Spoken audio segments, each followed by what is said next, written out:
عبداللہ ابن صاحب رضی اللہ تعالی عنہ وی د ایمان د اسلام د قرآن د دین نه وړاندې یعنی د جاهلیت په زمانه کې زه د نبی علیه الصلاۃ والسلام سره پارټنر وم، شریک کاروبار هم کولو. الله پیغمبر ته چې کله الله پاک پیغمبري ورکړه بیا رسکال مکه کې تیر کړ، بیا مدینه ته راغی، نو ډیره زمانه بعد زه ورسره په مدینه کې میلاو شوم، وی پیژندم. وی نبی علیه السلام رانه تپوس وکړ ما پیژنې؟ وی ما ورته وی ولې دې نه پیژنم، ته زما شریکوال وي، پارټنر مې وي.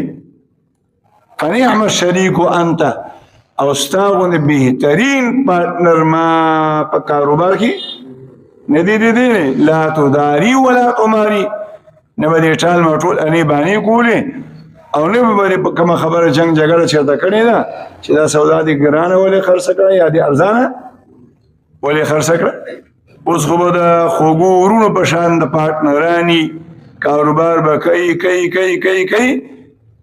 خو چې کله خې ډېرې شي پیسې بیا اخر کې به شراکت تمامیږي په دشمنۍ باندې او په بدۍ باندې، او بیا به داسې بیلتون راځي چې ټول عمر بیا هغه تعلق هر څه ختم. ولې هر یو دا وایي چې ما د دې بل نه 100 روپۍ زیاتې راوشو کولې او خپلو 100 روپو زیاتو پرېښودو ته تیار دی. قرآن کې الله وایي وَإِنَّ كَثِيرًا مِنَ الْخُلَطَاءِ لَيَبْغِي بَعْضُهُمْ عَلَى بعض، وی اکثر پارټنران شریکوالان کاروباریان په کاروبار کې په یو بل باندې ظلم کوي.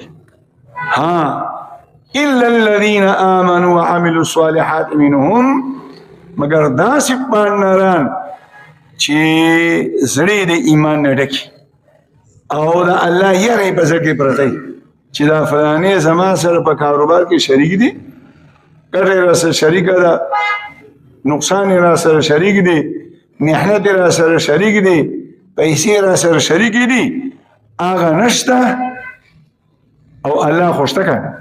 زه ولې دته نه غلا کوم، ولې دته نقصان ورکوم؟ شریکوال خو مې نشي په ما یقین اعتماد دي چې پارټنر مې دي، لیکن الله خوشته. نو داسې شریکوالان بیا ظلم نه کوي، خو الله پاک ورسره یو ټکی لګوي وقلیل ما هم، وقلیل من، او داسې شریکوالان چې په پارټنرانو باندې ظلم زیاتې نه کوي، دا په وړو کې مالګري دا ډېر کم.